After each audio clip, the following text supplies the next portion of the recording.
When I think of the IML, one of the key words that jumps out is perspective. Being in the honors program, there's a new perspective on academia, on scholarly work.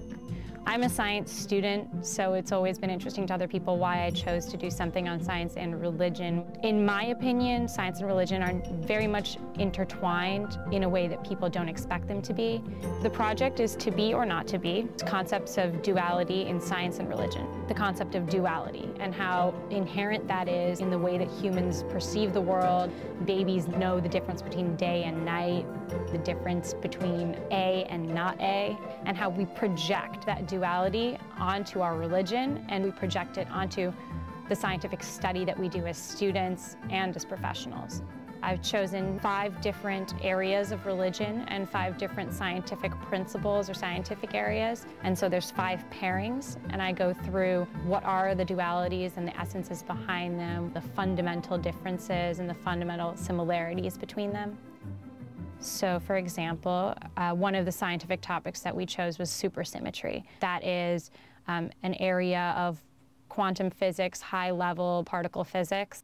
Each of the highlighted words is a button that goes a little bit more in-depth on those topics. This is very much the implicit definition of supersymmetry. The most basic idea behind supersymmetry is that there is a one-to-one relationship between the boson class and the fermion class of particle. The theory states that each fermion would have one specified bosonic partner, and similarly, each boson would have one specified fermionic partner. What is a boson? What is a fermion? Things that people don't know. But in order to understand what I'm saying about this duality, it's important to understand the fundamental concepts that are going on here. There are fundamental particles in the universe that are paired together. The partner to the supersymmetry duality, as I had seen it when I did my research, was the duality that's implicit in Hinduism as a religion. There's a duality between matter and spirit. There's a duality between individual and universal. And that's the one that I really talk about the most, individual versus universal. Another very important dualism in Hinduism is that of Atman, the individual consciousness, and the Brahman, or absolute. As we have described, the Brahman in Hinduism is the absolute that is everything. The Atman is in essence the same as the Brahman, but it is the individual, or it is a small piece of Brahman that sustains the core of an individual being. All of the religions I chose are old religions.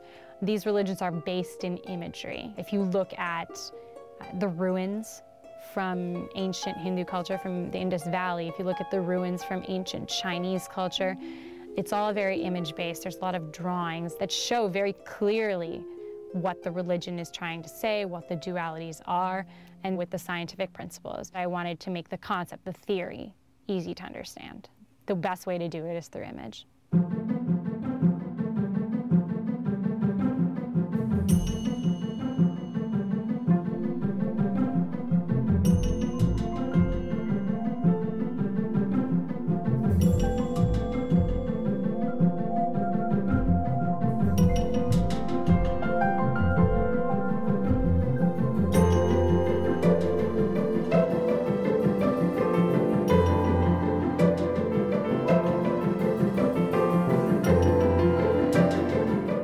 The project that I am proudest of are the science videos.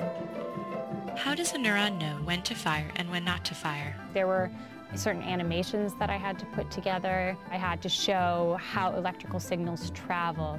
You know, how does a signal in a nerve move to the next nerve? I wanted this to be something for a non-scientific audience. I'd like people to use it as a resource, especially younger students. I want them to be able to have it at their disposal as a research resource. I want to be able to teach students something that they'll stay interested in and be interested in without compromising the academic rigor of the subject.